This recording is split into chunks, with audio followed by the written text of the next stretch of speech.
தீர்மானம் எண் 14. ஒன்றிய விசாரணை அமைப்புகளை தவறாக பயன்படுத்தும் பாஜக அரசுக்கு கண்டனம்.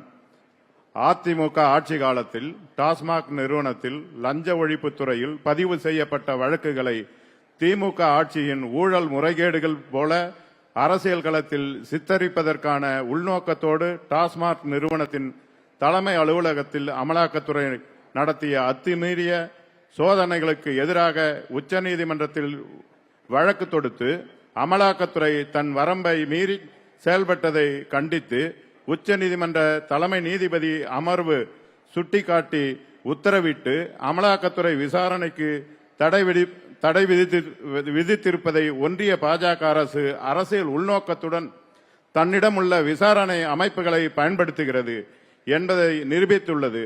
திமுக ஆட்சி பொறுப்புக்கு வந்தவுடன் ஒன்றிய பாஜக அரசு அந்த ஏவல் அமைப்புகளை வைத்து மிரட்டினாலும் அதற்கு அடிபணியாமல் அமித்ஷா அல்ல எந்த ஷா வந்தாலும் தமிழ்நாட்டை ஆள முடியாது என கூறி தமிழ்நாடு என்றுமே டெல்லிக்கு அவுட் ஆஃப் கண்ட்ரோல் என்று தனி துணைச்சலுடன் கழக தலைவர் அவர்கள் முழங்கியுள்ளார்.